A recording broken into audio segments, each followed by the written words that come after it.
So, what do you guys want to talk about?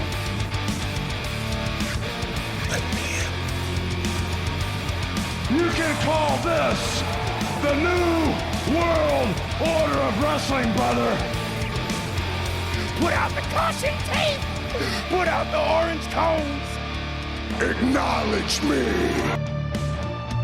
We are days away from a slam in the summer, a month away from being all in London. We are live on KPHR Hamilton and on youtube.com at Hutch Henries. We're your hosts. I'm Boris Roberto Aguilar, and as always, I'm joined by Hutch Henries. Hutch, how's it going? It's going good. We're in here late tonight because there's no reason to talk about WWE. It's all about AEW this weekend and what happened just now. And so let's talk about it. You know, why not? Who cares about the top of the world? Exactly. Obviously, we're going to talk about SummerSlam eventually. We got the full hour and whatnot, but there is so much to talk about with AEW right now. Man, it's been crazy. You know what? I need to start watching those intros so I know. Number one, I know my cue. Number two, I'm not laughing. Well, I don't think we don't need to have the New Day one in there. It was just for today. Because when that video got released earlier today or yesterday, it's got 2.5 million views on Twitter. I don't know about Instagram. I first saw it on Instagram, but Twitter's got a ton.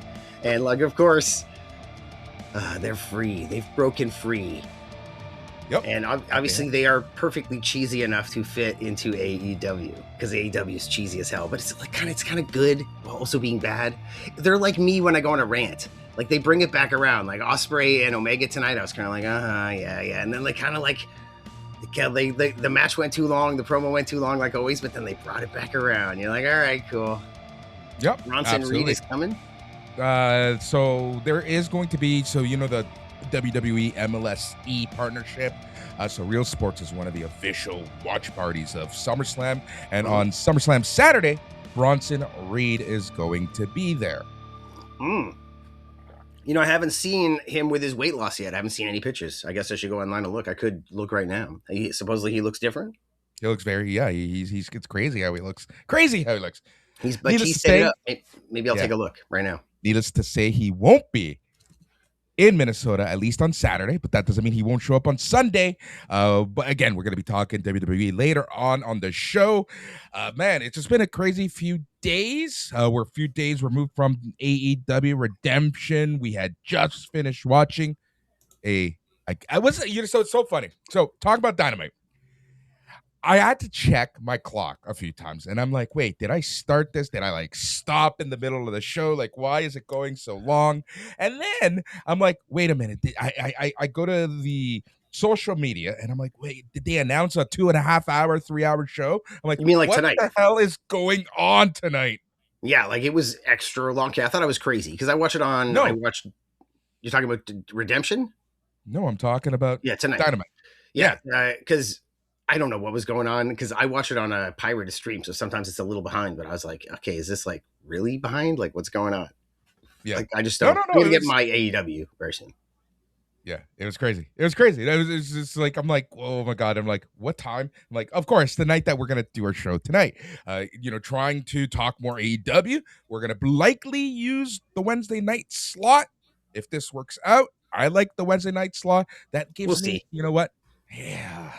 There are times where I might need to get up early for if I need to be on set by 5 a.m. then perhaps Wednesdays at 10:30 start, here locally might not be good. I have to be up at 5 a.m. tomorrow, right? So it happens. Well, there you go. All right. Go. Your job is at a desk, right? At a computer? Exactly. Okay. Yeah, exactly. It's very different. Very different. But you know what? Regardless, I have to be can be very physical at times. I know. All right. So what was the match that was going on? When it hit 10 o'clock and after 10 o'clock, it was the 6-man tag. So it was a 6-man tag. And I'm like, is this match going to be 2 minutes? And I'm like, wait a minute. Then we have the Kenny promo. I'm like, what is going on? But see now, tell that they were rushing that match. Really? I felt it kept going and going. And then when it ended, I was like, all right, the show's over. The new champs. And I forgot about the Kenny promo. I'm like, oh my God, this is insane. But you know what? All around good, Dynamite. I kind of like the end promo.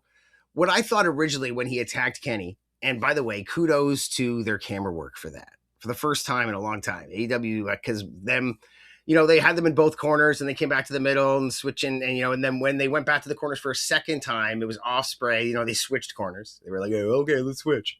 And then Ospreay went up and the camera stayed on him. So when Kenny came behind him to pick him up, it was kind of a surprise, which was nice.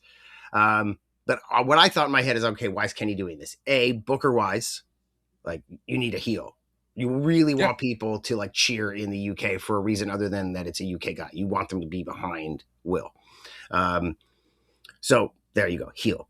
But Makes sense. I was thinking, like, what's Kenny's reason? This is AEW. And I was thinking, even the fact that they were being so friendly is in itself an insult. It's kind of like, yeah. You're so confident that you're going to beat me, kid, that it's all like, hey, old man. Hey, hey, I respect you. You're my hero. I love you. Hey, we're going to like, you're just so freaking, if you really wanted, you'd be worried. There'd be something else there besides this like constant camaraderie. But I liked Kenny's angle a little better. It reminded me up until that point. I'm like, you know what this reminds me of? The whole CM Punk, Roman Reigns WrestleMania setup. Up until that point.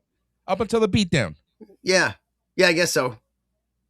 Maybe to a degree. I like the fact that CM Punk's and Reigns were like friends earlier. And they did the whole like cage and then led into the Paul thing. But by the time they got to Mania, they were like, they hated each other, right? Man, almost like that's something that people probably won't talk about.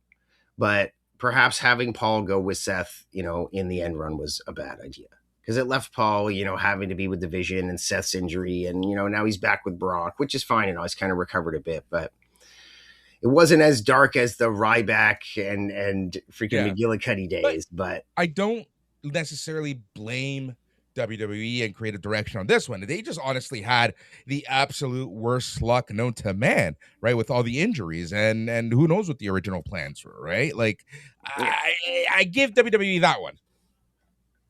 Yeah, but I mean, in the end run, we'll look back and be like, it would have been better without it. What was Kenny's main reason? Like, Kenny was basically like, he's like, you took too long. I was waiting. Like, Will's going to be there. And he's like, and I saw you with the title and the bag. And it wasn't like you were going to put the bag on my head. It was more of you like took forever. Yeah. Like you were really that torn over these dickheads.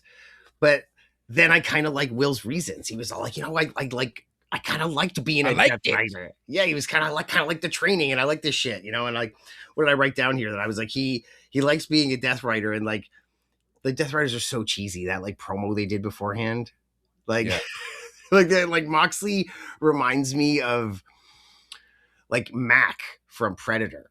Like, like the guy who's like the 80s actor dude. And he's like, I'm trying to remember which actress worked with him. And she was like, he's the blackest man I've ever seen, and he's like so black. And she was all like, he didn't like that I talked about his pink lip, and then they showed a picture of him and he's like the scariest looking dude with this like big pink lip. And he's like, do you know the guy I'm talking about? And he's like in Predator, he's like crazy. Yeah. He goes nuts. Yeah. He's like, so John Moxley talks like he does when he goes nuts, when he's like singing Long Tall Sally and he's like hunting the predator by himself. And he's like, Long Tall Sally, tastes real sweet. I got everything that Papa John needs. I have me some fun. I have me some fun. I have me some. Like I'm doing it kind of high pitch, but he does it like with this weird gravitas, like insanity. And Moxley kind of talks like that. And then later when Carl Weathers finds him and he's talking real slow, he's like, see there? Yeah. Beyond them trees. Exactly. They're gonna come out. Like Moxley's growl reminds me of that guy a bit. And it's like, he's too much, man. All of it's too much. And like when they let freaking Garcia talk and he's all like Buffalo, New York, upper New York, freaking the way he's like, oh, these guys, they're so cheese. Yeah, exactly. But like, what was I? Well, what did I actually do? What did I write down? I forgot. Oh my God, you have notes. I know. I just wrote down. I just wrote July down 29th, 2026. Hutch has notes. Yes. Well, I mean, it's not very often, but I kind of was like, the fact that he liked being a Death Rider was kind of cool. He's all like, I like the training, I like the camaraderie, I like the kind of like coming back, and that they like didn't care that they injured me. They were like, how you doing, kid? Yeah, you recovered, and did we teach you a lesson? It's like, I kind of know guys that don't take accountability for things and almost feel like they do you a favor when they rough you up, or like when they're hard on you. It's like, but dude, I like kind of hate you. You don't realize that? And they're like, whatever, come on. Mm-hmm. Let's go get a soda. And I'm like, what the heck? What's with these guys? So like, I know I kind of like it too. But you know who's cheesy, but like I kind of want to hang out with them. Where I don't really want to hang out with the Death Riders, unless I'm hanging out with the whole AEW roster. It feels like it's definitely the more fun company. Like Moxley taking his time to come out because it was a small arena, and like Willow in her gussied up day clothes and her makeup. She's like, I'm the champ, and like that, and even Mick Foley like barking at the Divine Dominion, like they're barkable, they're bark worthy. Everybody's all like, what the hell's wrong with Mick Foley? I'm like, if anybody in that, I can see what he's doing. He's like, these fucking ladies take 30 years off me and I'd be at him. I understand. And like the whole roster seems cool. I don't know. I think I'd want to hang out there. They're all getting paid so well. I feel like even Commander's tights, his gear, everybody's gear is spot on. And like listening to Swerve interviews and interviews from guys, like Tony pays everybody so well. And it's just you can see everybody after 4 or 5 years, like easing into it. They realize now this is like money for life money. And they're like all kind of changing to a way that they would, because some of these people I know I've worked with personally, like, it's annoying that you can't book Willow or Orange Cassidy or any like Chikara's gone and like all this stuff. But like now you see them like eased into it all, it's like, it's kind of cool. I like it. Yeah. You can't help but feel happy for them. Right. All right. Yes. Let's take a step back. Let's go back in time into Sunday. AEW Redemption from Montreal. What did you think of the show? I thought, you know what, it was a good show, but it was very missable. Like in a lot of ways, Exactly. I could see why everybody was saying it was like, yeah, like what was this show? But I don't know. Like I feel like sometimes WWE, this was like a Clash in Italy. This was like, we're coming to Canada, we're gonna do Redemption in Canada, and yeah, it's like it's an okay card. But part of me feels like something was wrong. This was where Kenny was supposed to get his thing going on. This is where he was supposed to win the title, right? And I'm glad that he won it before, because now it feels like he's had it for a little while. And now we're all of a sudden we're deep into this like Ospreay story where he's like mad at Ospreay, and Willow just got her title and she might lose it a month from now. Imagine they both got titles and then lost it. Like it would have seemed like it just seemed weird. So I kind of like that it happened. But the pay-per-view itself, I don't know. High points for me was seeing Jay White back, even though that match was awful, man. Who likes double tag team chain matches? Like they just don't seem to. They're hard to follow. It's just a lot going on. It's just plunder. I'm a fan of plunder, but there can be too much. And here's the thing. Outside of the occasional time like tonight, AEW's production sometimes just isn't the best when there's a lot going on. So yeah.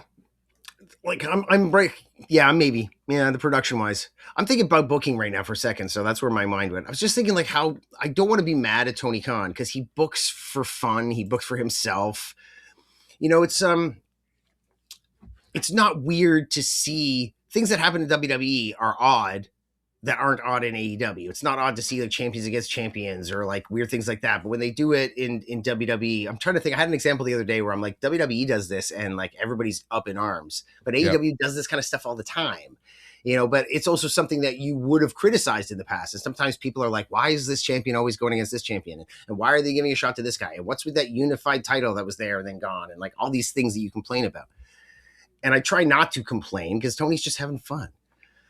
But then there's things like this card in general. Like, I guess the buy-in, I'm glad Conglomeration did something. And the ladder match, fine, that was fine. But then you start getting into like weird stuff. Like, I guess the Moxley and Ospreay match was part of storyline. Mm-hmm. But this all just seemed like it could have been Dynamite stuff and this kind of undercard stuff. And then you get into once again Bandito, who had a great match against Kyle Fletcher, like such great qualities. Was my match of the night, but yeah, it's the Bandito curse, the curse of El Bandito. Yeah, man, this guy's the ROH world. It just like it kind of diminishes so much in so many ways, and like and unfortunately, where I guess I started with this was the Bang Bang Gang and Jay White in this chain match. Jay White needed a singles match, or him and Juice needed something like what made them look good. And like going directly into this was too much. And we even said on the preview, by God, Jay White better not lose. And with I can't even remember if they won or they lost. They lost. Yeah, that's right. They did so weird. Yeah. But like, okay, so besides the fact that they lost, see, I started to tune out of that match. That's what I mean. I was just like, what is going on? Like, this is when they came out, like what's this? Like the horn song. It's like, I'm doing it really badly, but it's like, Oh, you are. it's You're it's a butchering it great worse than. song. Yes. Yeah. And like the lights, it's like an event when they come out. Everything goes down and the lights, and even that stupid like shooting with the spitting the water, it just kind of looks cool, you know. And you're Austin Gunn and you're out by yourself on the town, and you're a pretty good looking guy with money in your pocket, and you're jacked and whatnot, and you meet some girl and you're dating her for a while. And she's like, how come you aren't introducing me to your friends? And I'm like, okay, you really like me, right? She's like, yeah, you're hot, you're funny, you're jacked, I really like hanging out with you, you buy me nice things. And he's like, all right, I'm gonna take you to work and introduce my friends. Every person that I hang out with is better looking than me and richer than me and cooler than me. So please just don't, just be ready for that. She'd be like, really? Like, yes. Okay, let's go. And then you see him walk in and he's like, suddenly he's the freaking Grandmaster Sexay. And you're like, oh yeah, freaking Lawler's kid, right? Oh, Billy Gunn's younger kid. But by himself, some broad is like, wow, you know, he's the nicest, greatest guy I've ever met. He's got a great job. He's like physically fit. He's funny. I really like him. And then I met his friends and I'm like, holy shit, I like gangbanged all his friends when he wasn't there. I can't believe it. I couldn't help myself, Mom. She's like, show me the pictures again. You know? We are live on Peter Hamilton and YouTube.com at Hutch Henries.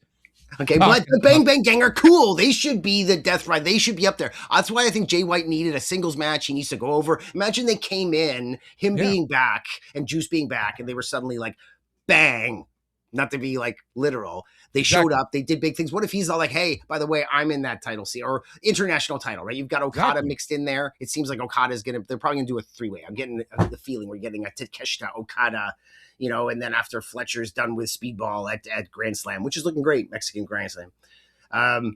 Like imagine Jay White was like, hey, I'm in on that match. Hey, guess what? I'm back. Hey, Okada. Hey, boys. Sure that's what they're gonna do.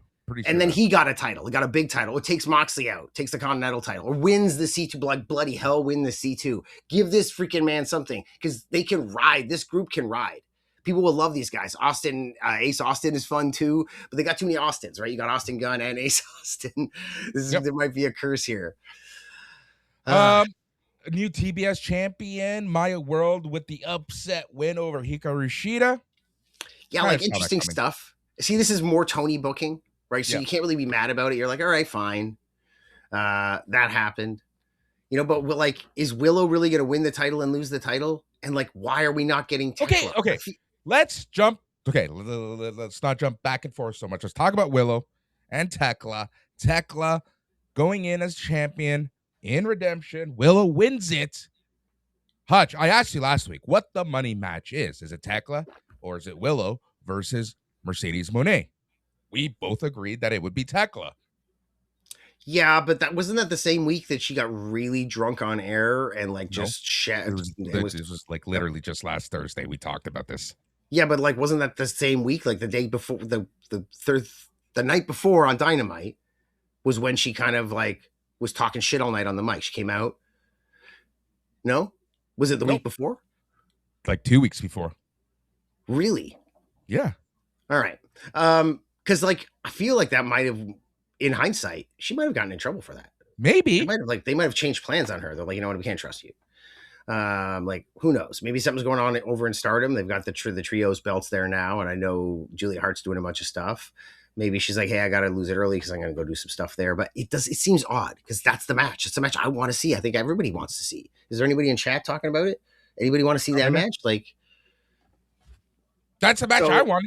That seems to match that most people want, but maybe it's one of those things where this was the match that was going to happen a while ago, right before Willow's injuries, right? Yeah. But, so if the injury was fake and they are doing like a weird thing, then maybe this was the plan the whole time. But I still think it's a bit of a mistake. Like, maybe they have plans for Tekla down the road. See, now here we are talking as if like this is the way we talk about WWE. We're like, well, maybe they have plans down the road, blah, blah, blah, blah. Whereas they pull the trigger. Speaking of Will Ospreay, pull the trigger, mate. Hey, bruv, I'm going to pull that trigger.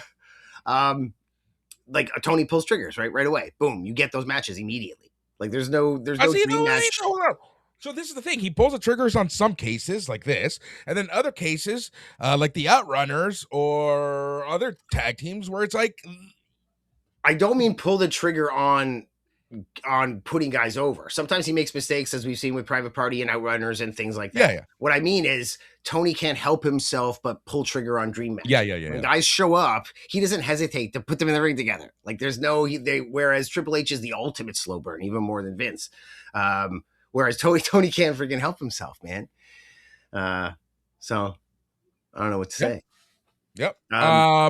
Tag team championships. So we're going to be getting Adam Copeland and Christian Cage versus the Young Bucks at All In.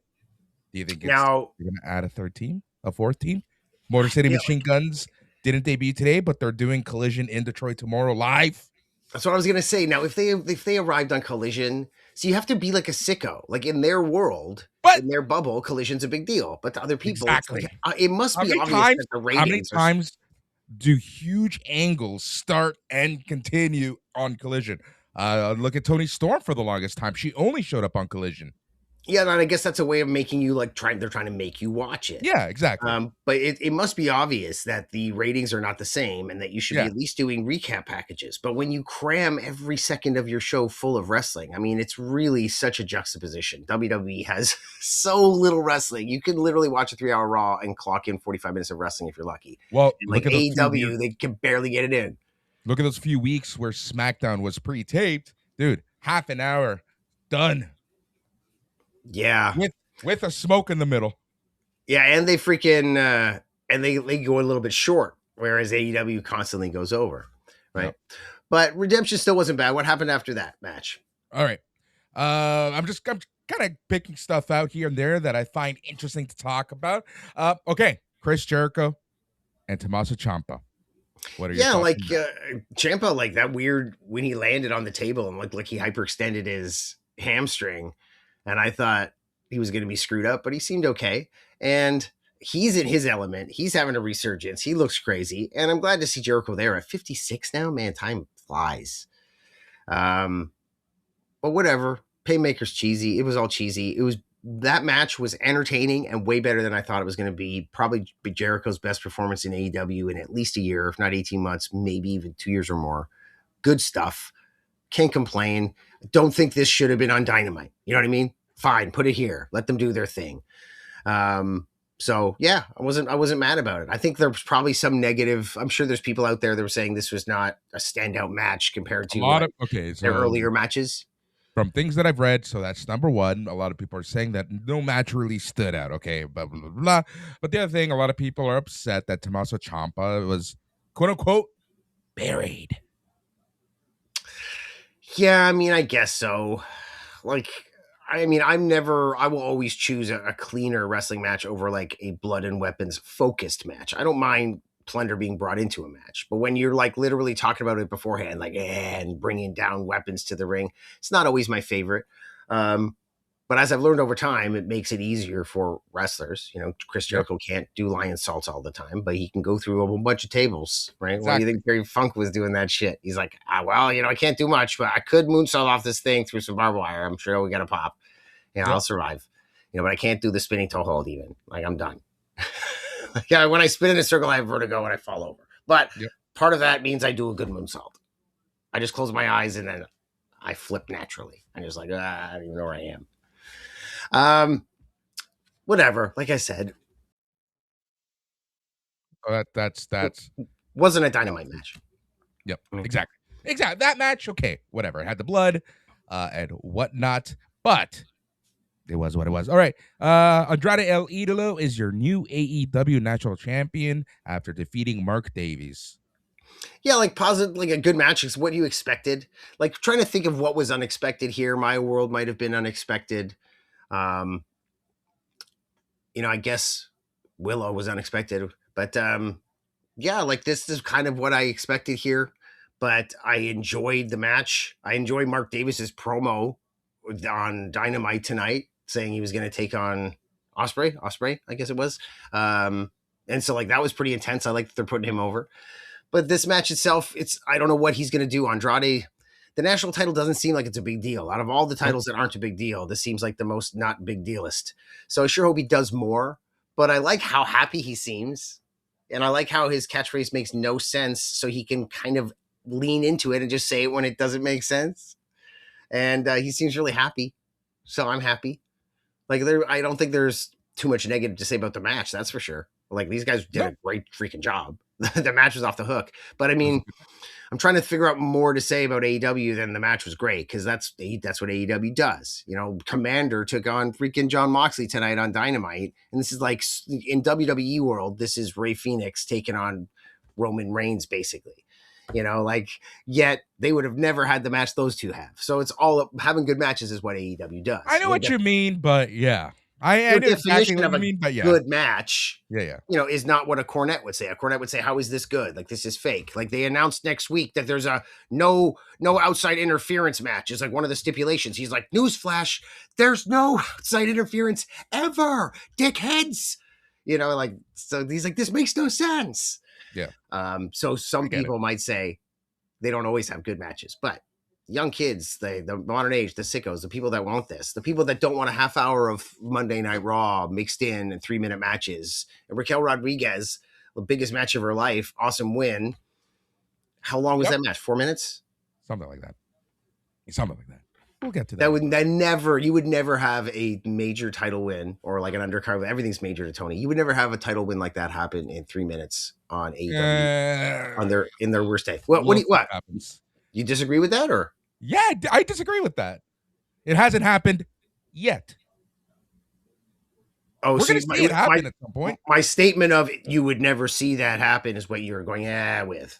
Yeah. Okay. All right. Well, then you know what? I'll. What about CM Punk losing to John Moxley in like 3 minutes on Dynamite, losing his title? There you go. So I'm wrong, but you understand the spirit of what I was saying. The spirit, you know, exactly. Tony Khan, it would be hard pressed to have Tony Khan to have a TBS or TNT title switch in a 3-minute match that was like where there wasn't a reason that it was 3 minutes. Oh, his hurt leg, or interference, or what happened? The lights went out. Oh, it's Kane. What the hell? Kane is in AEW. Oh, he's on fire. He got pinned in 3 minutes. Like, there would be a reason. Whereas in WWE, that would be the match, and they'd be like, "Look, new champ. Good job." You know. Well, so with WWE, what I find, AEW does this a little bit. Like, for example, I guess you can extrapolate this happening, but in WWE, what I find oftentimes the match is secondary to a angle or a program that's whatever, bigger, gonna happen after, right? Whereas in AEW, they kind of 50-50 both things, where the match is not 50-50, I would say 75-25, where the match is the 75% of the importance, where that 25% is whatever happens. Well, it really is like the video game / Japan of wrestling. Yeah. More the video game of wrestling. Like in a video game, Commander and Moxley would have a pretty good match, especially if both guys know how to play the game really well, but Moxley might win because he's got more strength, more better rating or whatever. But so that's why this is going to happen all the time in AEW. They love to have minor guys do really well in matches. It's like they used to criticize Ric Flair about this, like going out against guys and having like 10-minute matches against undercard guys like Bob Holly. He's like, "You don't even remember? You had a match with me, one of the best matches of my life." And he's like, "Yeah, whatever. We just did my spots and I put you over." That's what because he was used to going to territories and taking their local guy, no matter how much of a schmuck he was, and like running him for an hour, making him look like $1 million before slipping on a banana peel and taking the title home off to the next town. Exactly. So, Scott Ainsworth with a great point. WWE only cares about the sizzle. AEW only cares about the steak. I like that. I wasn't sure if Scotty would be awake right now. What time is it over there, I wonder? Like noon? Oh, yeah, it's the other way. Yeah, okay. I'm not the smartest guy in the world. What do you want from me? Nothing. Literally nothing. I want your opinions on wrestling. That's what I want from you. Yeah, well, AEW, you know, like I'm a carnivore and I love my steak, but maybe a little too much steak sometimes. You know, I guess I like that they care about every little detail, but then there's stuff that just sometimes doesn't make sense. You know, like what doesn't make sense to me is why Kevin Knight had to have this title match. So that's exactly where I was going to jump into. It's like, this is that example that I was just bringing up where the more important thing, as good as the match was, the inevitable was Kenny was going to win. And then it was the inevitable was what's going to happen after the match. And that's kind of what happened on screen. Yeah, but was it all just leading up to that? Was that the whole Yes, point? I We think it need a was. match. We need a good match to main event so we can have somebody do the heel turn at the end. Like that's I the think reason. so. Let's give it to Kevin Knight. I think Right. so. Well, I don't know. his reason for giving it to him being like MJF said you could have it. But once again, it's this like champion versus champion thing. Now, I guess if you want like, you know, you got to look at the U.S. champ as technically the number one contender, like the kind of NWA type thing. Yeah. And I guess like that's why I don't want to criticize Tony Khan's booking. But even the Don Callis family, like they all have titles and they all want each other's titles and they're all mad at each other. And it's like, I don't know. It starts to get a little too convoluted, but I think I'd rather have at this point in 2026, the reason I'm like, hey, let's cover AEW WWE is because if I'm going to have a banana split and somebody's like, hey, you can have this withered little banana with a scoop of vanilla and it's like Chapman's, it's kind of airy. It's that airy shit that doesn't taste that great, but you can have that. Or you can have this banana split that's 3 bananas, 5 scoops of ice cream, whipped cream, chocolate. I'm like, well, that's way too much for me, especially like, but you know what? Dude, that banana looks gross. I'll take the huge one over here. Like, I got to eat all of it. I got to eat most of it. What am I, Napoleon in freaking Bill and Ted's here? Okay. La glace. Let's go. I'd rather do that if I have to at this point, because this withered banana of WWE in this banana split of 2026, you followed me, people, is not very appetizing right now. So, well, but it's still WWE, and that's kind of where we're at right now, right? WWE is going to be WWE. WWE is always going to be around, but the better product, what we like to watch, might be somewhere else. So that's the beauty of wrestling in 2026. It's becoming extra apparent. It's like when AEW came out, we needed it, right? We were like, oh my God, like this is so amazing. And we need this because WWE is so Vinced out. Like, and Vince is so crapped out and old. Like he's so done. And then like it came in and then pandemic and then Triple H and like it was good for a little while. Like 2025, it was like, oh, what's going on? And like suddenly people were like, oh, AEW is not making any sense. There was weird stuff happening in AEW, and like that's when the unified titles. There was so many weird things to criticize. I'm trying to remember some of the storylines at the time, and WWE was hot. The devil stuff, right? Like it was a dark time for AEW. Yeah, and like freaking poor Adam Cole and things like that. And then the whole CM Punk stuff and all that. But then of course WWE's hot because Punk is suddenly there. But now you're starting to feel the corporate pull, the Shapiro. You know, being like, yeah, we control what happens to WWE, you know, even creative if we want. You can feel it now. Whereas Tony Khan is now the new Vince McMahon. Like this is now WWE is WCW corporately run. That's going to one day get sold off when some guy's like, why do we have wrestling? Like the rest, we have boxing and UFC, and why do we have wrestling? It's like fake. Everything else is get rid of the wrestling. I don't like wrestling. You know, when Dana White's gone and some guy takes over, or some new Ari Emanuel guys in there, just like what happened. And AEW is WWE because Tony's Vince, and he's like, it's all about me. It's all about me. Although Joe was saying here that maybe he should back off the like post scrum interviews, sitting with every single wrestler for every single interview. Like maybe give them some space. I don't know. I didn't watch it, but Joe seems to think that's the case, and Joe's never wrong. Go on, say something. I know you're dying to say something. Me? Oh, no, yeah.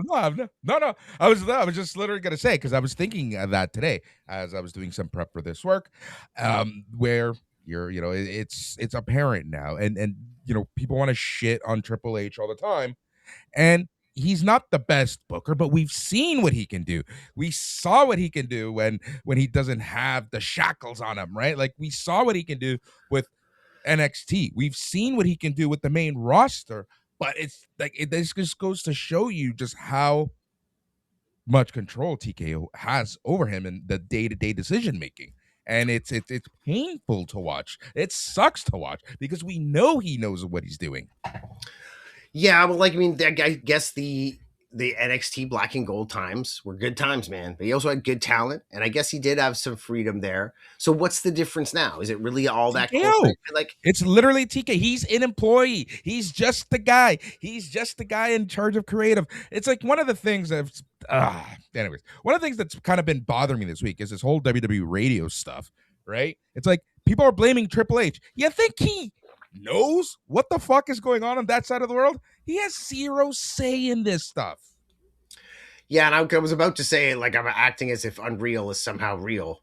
even though it's called Unreal. But we've seen in Unreal, like the whiteboard and the room and you know, Road Dogg, and we've seen how they make decisions. And that doesn't seem like all of that. I'm sure 10% of it, 15% of it is corporate, but it seems like a good chunk of that stuff is them deciding what they think is best. And you're watching him make these stupid decisions or come up with ridiculous excuses of like, no, that's not going to work because of this.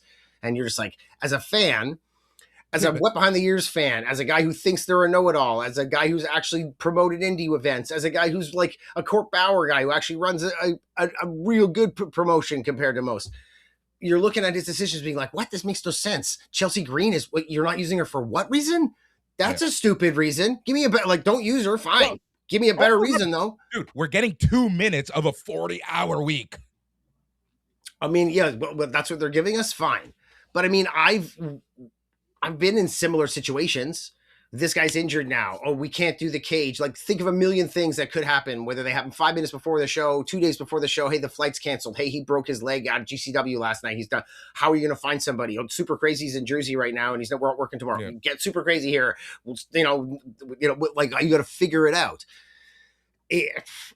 I'm looking at the way that they book stuff and I'm like, this doesn't make sense. So there has to be a reason. And I'm always thinking about what the reason is. Somebody will complain to me about a booking thing. And I'm like, thinking about the reason, man. Like, they're doing it for this reason. If somebody's like, why did Kenny turn heel? Because they want him to be booed. You really want to get behind Ospreay. Or why did they do this? Why did they do that? You know, why did MJF want to work with Jeff Jarrett until the fans turned on it so bad that they dropped it? Probably because they actually wanted to work together. I bet MJF probably liked Jeff Jarrett. It was like, hey, okay, let's do something. Okay, dude, this is bad for my rep. Everybody's booing the shit out of this. I'm dropping you. Because MJF is like somehow like the best guy in the world while also being cold as ice. He's like Jordan Marquez. Yeah, exactly. Yeah. That's exactly it. But yeah, I don't know. It's just I see some opinions on there and I'm just like, clearly, like, I don't know. Maybe I'm an idiot. Maybe I'm a shell. I don't know what it is, but I don't fully blame him. I'm not saying things are perfect. I'm not saying things are the best. And we're both idiots, right? You've been wanting to rebrand the podcast. We should put that in there. Like just two idiots. Just fun. We'll take the Just Five Guys logo that didn't work out in New Japan, and we'll cop it, and we'll just make it into Just Two Idiots. Because obviously, if we cop a failed idea, it'll work. It's like socialism. If we do it, it'll work. Wow. But yeah, it's crazy. But yes, we are about a month away from All In, and I think with tonight's Dynamite, we got a pretty good start. I'm excited for this. I like where Kenny and Ospreay are going. I'm very interested to see where Willow and Monet end up going. Is Tekla going to be involved? We have the Bucks and Cope and Christian doing their thing. So yeah, you know what? It's a good start. It's a good start to the build. I kind of like the Brawlin' Birds promo.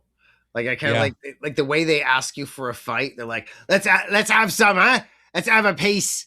Like, give me. It's like they're asking for a slice of cake. It's like, you know what it is? It's like you stole their Yorkshire pudding and they're ready to kick your ass for it. Yeah, man. I was saying the other day to Chris that, like, there's certain.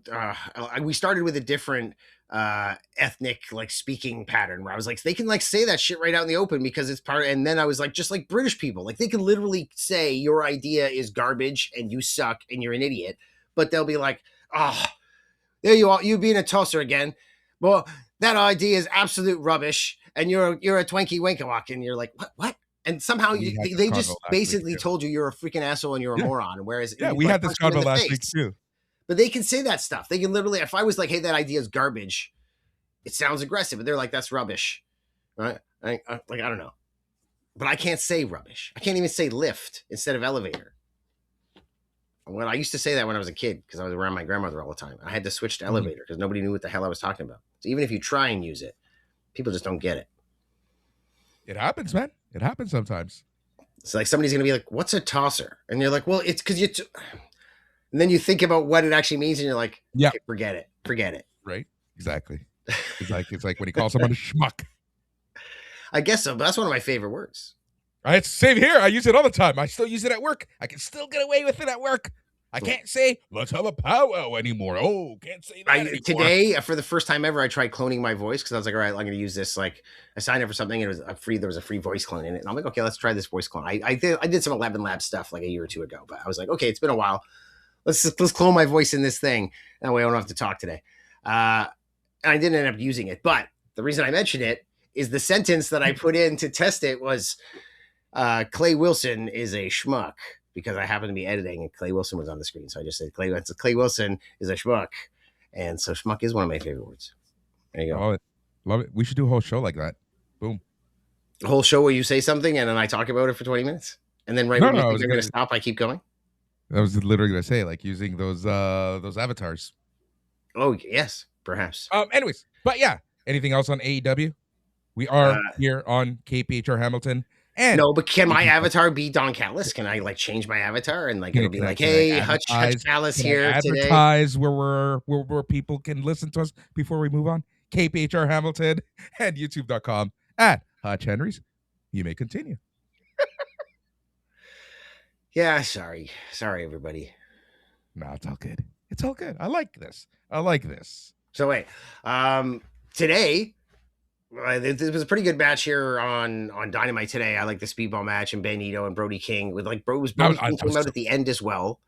That was so good. Are we gonna eventually get a 6-man tag team that's just Doyle and Davis and Cage, like the DDC, and they all just wear the same kind of tights and look, and they all just have beards and they're like weird clones? They should. Now, like. Okay, so that is a good example because I noticed this during the Willow promo. There was some awkwardness when there were run-ins and stuff because of just the size of the ramp. And was the ring smaller tonight?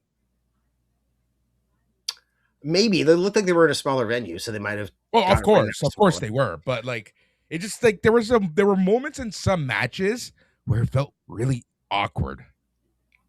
I didn't really even notice.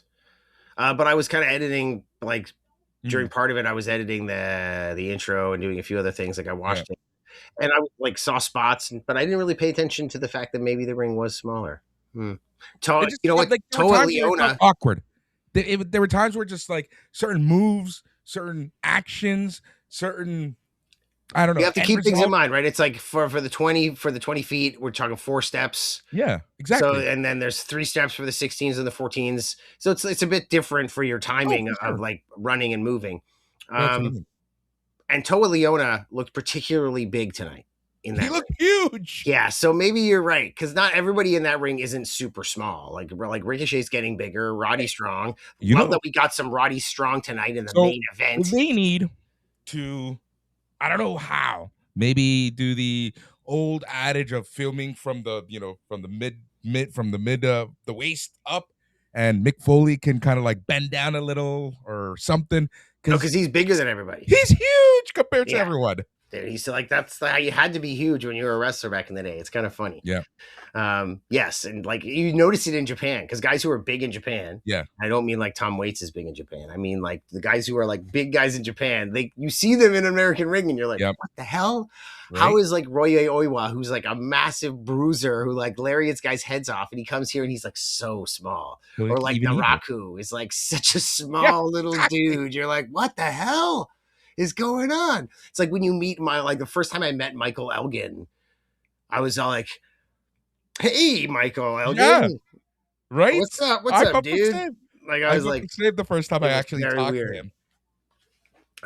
Yeah, I was always like around. Like I was never. He started to travel just as I came in. So even though I was hanging out with all the people he hung out with, and then like the only time that we ever booked him during my like what behind the ears young time, he's always coming from like a strip club and weird seedy shit. And then there was a long period of time I didn't see it. And then I started to book him as a booker, like with Buck.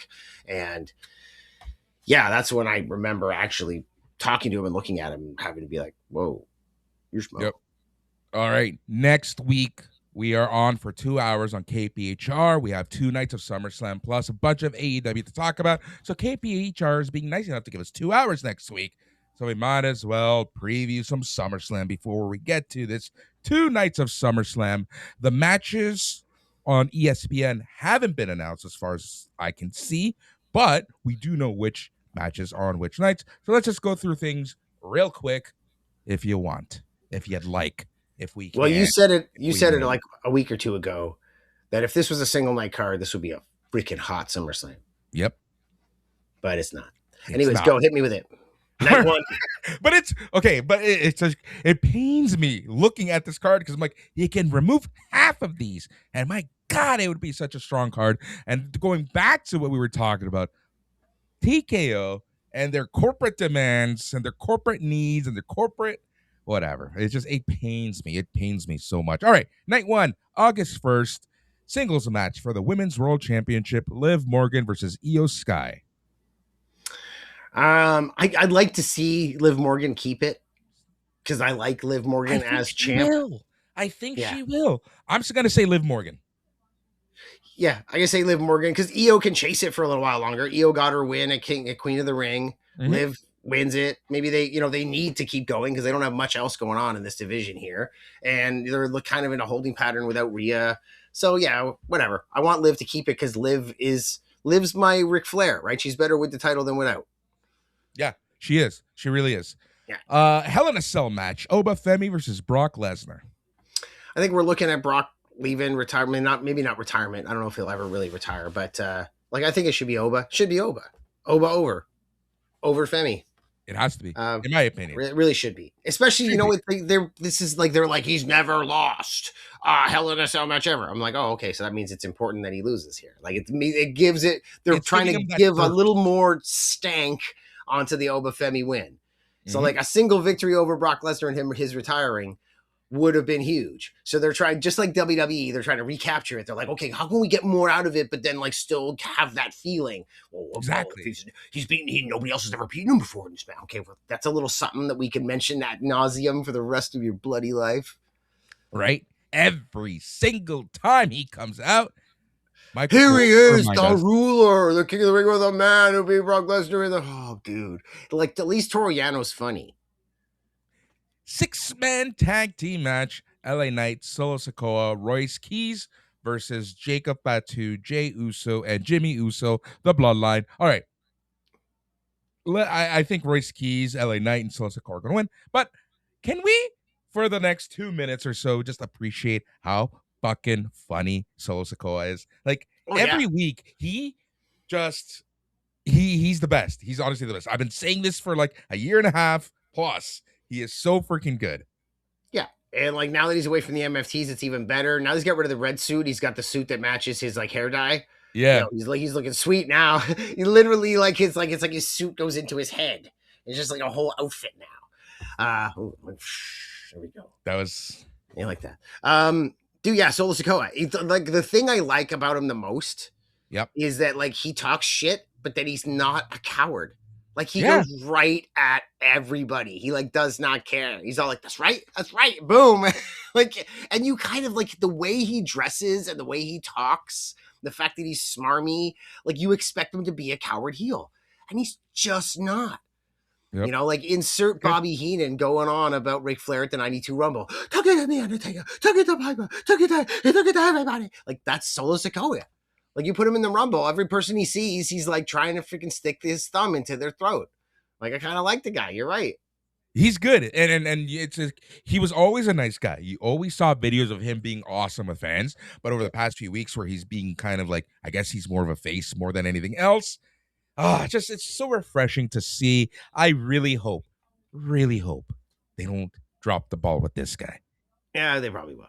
Oh, they 100% will. Because, hey, 2 months ago, Jacob Fatu should have been champ. Go ahead. Yeah. Over here in the comments, we got Joe saying that he loves comedy Solo. He also says that Io does not need the title, and right now she does not. There we go. But, Scott, what the hell do Australians use the word schmuck for? If you're still there. That's the real question. That's the real question. He's saying that Australians use a very different word for schmuck. And for those of you who are wondering, what the heck are they talking about? YouTube.com at Hutch Henries. We are live each and every single week.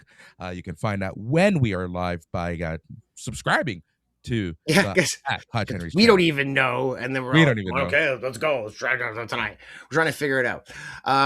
What were we talking about? Yeah, Solo. I'm actually looking forward to this match because I'm starting to love me some like old LA Knight. Like, renegotiated contract, making less money, getting old. LA Knight is like, I'm kind of liking him. See you next Tuesday. Yeah. Well, C-U-N-T, schmuck. Yeah. Like C-U-N-T. So schmuck means that. So wait, you mean it in the way of like when you call somebody that the way the British do, like it's an insult as to their personality or the physical, actual like curtains of beef.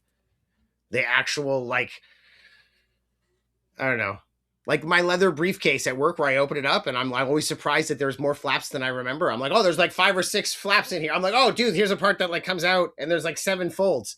Like every year, it's like with your wife, you're like, I don't remember there being 5 flaps inside this briefcase. Oh, well.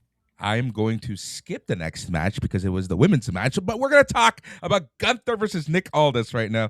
Gunther versus Nick Aldis. I'm really looking forward to this match. Yeah, I'm looking forward to this match as well. Sorry, I missed something. We skipped a match, and I'm trying to read what Scott means. I still don't understand, but my trying to understand just leads to bad stuff being spoken. Yeah. So, yes, this is going to be awesome.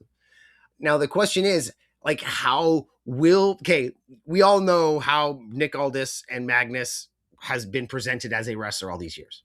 Now, when he's doing his heel thing, he's British Ric Flair, freaking more like British Nick Bockwinkel. Let's go with that, right? Yes. And when he's doing face, he's basically doing that, only he's all like fighting bad guys and saying nice things to the fans. So, will Nick Aldis make people dislike him by the end of the match? Or, because he's going to get a pop coming out. And like, what will his music be like? What will his entrance be like? Is this the only match he's ever going to have? And will you not like him by the end? Will you be like, oh, yeah. It would be cool if he can get the TNA music. They probably, like, if there was ever a time. Right? Now, yeah. Like 2 years ago, no. Maybe 2 years from now. But right now, there could be the time. Yeah. I'm looking going to be fun. Here's the thing. Nick Aldis, it's funny. I was thinking about this a couple days ago. And if Nick Aldis was signed and he came as a wrestler, I don't think anyone give a shit about this guy. But because he was such a good GM on screen for so long, did well, fans care about him, and it's Gunther, I think he's in such a great position. He's in much better position the way that he went through the WWE system to become a wrestler than if he was signed as a wrestler day one. Yeah, and like he's obviously going to lose here. He should lose. Should. I mean, they like the Gunther aura is so gone. Like he needs to go farming bad because it ain't happening right now. Yep. But yeah, like this guy, he's got Bobby Roode stink all over him. Like Aldis, if they brought him in, he would have been glorious and nobody would have bought it. He would have probably would have done well in NXT. Mm-hmm. But then when they brought him into the main roster, he would have been rooted. Yep. He would have been ready. Remember those times? Remember Bobby Roode would come out, get an entrance with a spinning podium and lights like he was Sheamus. Ding, and it was glorious. Like he was a big deal, right? Nope. So he's tagging with Dolph Ziggler, getting the Raw tag team titles, the like red ones. With like then he got injured, unfortunately. All right, 6-woman tag team match. The Bella Twins, Nikki Bella and Brie Bella, along with Paige versus Fatal Influence, JC Jane, Lainey Reed, and Fallon Henley. Yeah, they're going to fast forward whatever Bella storyline was supposed to happen. So, like, I think they're going to go heel. They'll switch on Paige. But, like, the cool thing to do would be have Paige turn on them. Right? Like, join JC Jane and the freaking boom. Like, that would be freaking nuts. You know? It would be nuts. It would be great. But that's why it's not going to happen, my friend. Yeah, probably not. Because then you can. Because I can't believe I'm saying this. I kind of been liking Brie Bella lately. And I don't want to watch. I love how hurt you were saying that. Well, like I don't want, like, I certainly don't like anything she used to do. Like, man, it was like, wasn't good. But she seems to have put in the work somehow. Like her moves are fluid. She's not in there a lot. Their matches are short, so you don't get too much of her. She just kind of hits you with the hits, and she's doing it well. And like, she's really into herself. Like, come on, Brie mode. And like, I keep thinking like, all right, this is like a pushing 40s mom who's back and she's over and she's doing a good job. And I'm like, I kind of like Brie Bella. And like Nikki, I can't believe it. I never used to think this before because she was just on the screen before. But now I'm kind of like, something about the extra years, like she looks great now, like in this age. I'm like, wow. You know, like when you're young and you have fake tits, they look like fake tits. But when you're older and you have fake tits, it kind of just like, I don't know, doesn't look so bad. It's weird. I don't know. I'm just stupid. But I don't know. I think Nikki looks great these days. And I think Brie's wrestling great these days. And if they if they were to be faces for a while and Paige was to go heel turn, it would freshen up Paige because we can't have any more like Paige here. Like, how much more babyface Paige can you get? Like, there's nothing there. There's no meat on that bone. I don't like her as a face, to be honest. Yeah, there's no meat on that bone right now, right? I still think there's meat on the babyface bone for the Bellas. The babyface Bella bone. Undisputed WWE Championship, CM Punk versus Cody Rhodes. Like Cody. I think Cody. Because I have to beat you, right? So we're talking, they're gonna lean. See, this is where Triple H, I don't think he's that creative. He's gonna lean on things from the past. We're looking at Austin here. So we're looking at Cody heel turn because I have to beat you. Although I gave you my idea of how Sammy should be involved here at Cost Punk so that we can get a good Punk Sammy run. Right. Because those promos will be great. We were waiting for the Cody Punk promos. Oh, they're going to start promoing and they're going to have their battle. And it's been like, meh. It's like waiting for I've heard this soup at this restaurant is amazing. And you go there and you're like, okay, it was great. But everybody's been telling me how good it is. It's never going to hold. But Sammy and Punk would have some great promos. These two freaking altruistic, self-righteous freaking dude, those would be some hot promos. And dude, Sammy pulling out a win or two over CM Punk, Joe would just start getting hotter and hotter. Imagine he was like, I've beat you twice. He pulled the MJF stuff. I beat you twice. I beat you in Chicago 2 weeks ago, and then I beat you at the pay-per-view. And like, oh, you could get this all the way into Rumble. You could go a whole year with these guys. I'm telling you. Joe thinks Punk Cody has to end in a no contest. Really? Well, I already said it earlier that Joe's never wrong. So, freak, man. Here we go. A lot of people are going to lose their for that one. Night 2, SummerSlam. We're going to start with the WWE United States Championship match. Trick Williams versus Baron Corbin. I don't know. Okay, realistically, this can kind of go either way. Well, okay, first of all, if Corbin loses his first match back, that pretty much puts Corbin right back where he was before. You've lost all credibility. So but are they gonna give him the belt right after they just made it all furry? It's only been furry for 2 weeks, 3 weeks, right? They got to sell some of these things. Exactly. So I don't know, right? We're thinking TKO wise. What about Carmelo? Some Carmelo interference. We'll see. Baron Corbin can win the title, and then Trick doesn't need the title to still whoop that Trick chance and to still have a reason to come out and get angry at Carmelo and angry at, listen up, the grown folks are talking and I gotta tell you I'm gonna get my title back and shut up Yachty, I'm pissed. There's meat on that bone, whereas him beating Baron Corbin is like, okay, next episode, Joe says Corbin by DQ. I can see that. Dude, you're ruining everybody's pro line, Joe. There's nobody's checking DQ or no contest and stuff. It's all wins. The over-unders here are bad. Scott Ainsworth was teaching me about this before. It's a 0.5. Okay? Yes, it is. When I was ripped out of my skull stoned, I'm like, what? What's going on? Singles match to determine the number one contender for the Undisputed Championship. Sami Zayn versus Finn Balor. What's going to happen here? I don't know. Because I don't know which one of these two guys they're trying to heat up. Are they trying to give Sammy an official number one contendership? Okay. The idea that Sammy would get a title shot is not out of the pale. He doesn't need to win a number one contendership for him to be like, hey, I deserve another shot. Somebody be like, you know what? It's been 5 or 6 weeks. You know what? You do deserve a shot. Let's give you a shot. Whereas Finn Balor needs a reason to have a shot, a reason to get hot, a reason for them to put the SmackDown brand behind him or whatever they're going to try and do with him 10 years after. And he's pushy. He's almost my age, poor dude.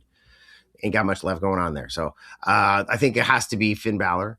And it has to just lead into more of Sammy's I lost again. What are you talking about? 2 weeks ago, I was champion. So, but yep. Yeah, it has to lead to Sammy and Punk. There's so much meat on that bone, man. There really is. The way I was explaining it, you could ride this forever, especially if you give Sammy wins. And I don't know. Human money's on a pole match. Danhausen versus Dominic Mysterio. I don't want anything after last week's Joe Hendry segment with the Oregon and all that stuff. I don't want any Danhausen right now. Okay. I said it. They were going to overexpose them. Yeah. It's too much. It is too much silliness. Yeah. right? Like, I kind of liked it when he was a mascot. Like, now people were like, does he even wrestle? Like, now we're like, can he please stop wrestling? Yep. But I guess human money's on a pole match. Okay, so this is the storyline. They're getting their money back. Fine. Okay, I'm ready for this. And I didn't mind the JD McDonough match. But dude, this Raw segment this week was like a jump the shark moment for me. Like, they need to somehow pull back or like cool off. Like, stop cooling off on other guys. And like cool off on Danhausen But for a this while. is the TKO influence, right? Yeah, TKO 's he's like, a money. he's- Money. that's it. Squeeze it That's till it. it's dead. Gone. Yep. Yeah, I get it. 5-way ladder match for the interim WWE Women's Championship. Tiffany Stratton versus Jade Cargill versus Chelsea Green versus Charlotte Flair versus Julia or Lash Legend. Well, in situations like this, where the outcome of a match is in flux and the quantum universe is giving you many options, you always turn to the chat to see what Joe says. Because Joe's always right. There we go. But no, I have no idea. I don't need no gargle. I don't need no lashing. Who do you think's gonna win? Charlotte? Me? Charlotte. Yeah. I think it'll be Charlotte.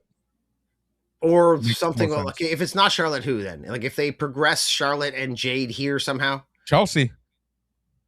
Yeah, it should be. I want Green with the title. So, okay, I agree with Joe. Everybody wants Green, but this is for the interim women's championship. Yeah. The person will end up facing Rhea Ripley. Yeah, it's not going to be Chelsea, man, because they're not going to make Chelsea the women's world champion, and they're Just not remember, going to. Charlotte Flair versus Rhea Ripley was the original SummerSlam match. So, Yeah, and that's a big match, right? And Chelsea against Rhea is not. That Chelsea against Rhea is like when Miz cashed in his Money in the Bank contract with the help of Bobby Lashley. So Bobby Lashley could be like, good job, kid. I'll see you next week so I can get the title. Thanks, buddy. You know, and like, which I thought was actually kind of a fun storyline. But yeah, like that's what that would be. Chelsea would be like, I won. And then tap, tap, tap. Oh, hi. And she'd make a really good facial. And she'd be like, oh, Rhea. So yeah, I'm champion though. It's my thing. You know, she'd do her Chelsea Green thing. And that would be fun, but that's not top marquee. So Intercontinental Championship, Penta versus Chad Gable. Are they going to make Chad lose at home? no, I don't think they are, but I think they're definitely shitting the bed with Chad Gable. Chad Gable, like, he was hot after taking the mask off and doing the match down south, and everybody is behind Chad Gable. But him coming back as this like suit wearing altruistic kind of curmudgeon, like Mark Wahlberg type guy who's now taking on face Penta for the title, and like blah, blah, blah, blah. This is like the first match Penta had was against Chad Gable. Like, this is not something fresh or new, and nobody wants to see Chad Gable beat Penta. They want to see Chad Gable beat Baron Corbin. They want to see Chad Gable beat The Miz. They want to see Chad Gable beat the shit out of somebody like Braun Breaker. They want to see him beat somebody that's better than him and that people don't like. The idea that he's going to out-wrestle or beat Penta after Penta's had a lackluster Intercontinental run in his hometown against another face is not, dude, it's not it. It's not it. But, like, if somehow Braun Breaker or somebody of equal stature of coolness and, like, badassery had, like, squashed Penta out of nowhere when they were least expecting it, then this would be a match that I'd be interested in. Like, makes sense. Makes sense to me. And the final match, main event of SummerSlam for the World Heavyweight Championship, Roman Reigns versus Seth Rollins. I think that this is pretty obvious that Seth Rollins needs to lose so Roman Reigns can go over. And Reigns is going to keep the title for a while. I agree 100%. That is SummerSlam Night 2 happening this Sunday. Like I mentioned here on KPHR Hamilton. Next week, we are on for not 1, but 2 hours chatting all things SummerSlam, all things AEW, all things all in build-up, and so much more. Hutch, where can we find your wonderful work? At Hutch Henries, at Demand Lucha on all your socials. Hey, go to AmericanPuro.com, American Puro Apparel, new sponsor for Hutch Henries and some Demand Lucha, all the online Demand Lucha stuff. So check it out, AmericanPuro.com. And one last thing that I was just going to say here is New Day. You think, are we getting a New Day surprise appearance at All In, or do you think they're going to show up before All In so they can announce them as like having a match? Or is this just we want to see Wembley Stadium pop for the New Day showing up? Like instead of them introducing the Hardys at WrestleMania 33 to the biggest pop ever, it's somehow reversed. Like it's like they're the ones coming out to the biggest pop ever. Like, do you think that's happening, or do you think we're going to get an announced match? No. I think we're getting New Day at Wembley as a surprise. So when are we getting the Machine Guns? Are we going to get them? Are we getting them like right now as we're speaking, as they're taping Collision? Is that what's happening? You think? Collision's live tomorrow. Live tomorrow. Live. Oh, they're still in Detroit. Okay. Yep. I thought it was being taped right now after the show. Nope. All right. Well, then if it's a live Collision, is it a live 2-hour Collision? I'm assuming. Yeah. I'm assuming. So, yes. All right. Then we might be seeing Machine Guns. All right. Yep. And if we don't see them this week, well, I don't know. Honestly, I don't know.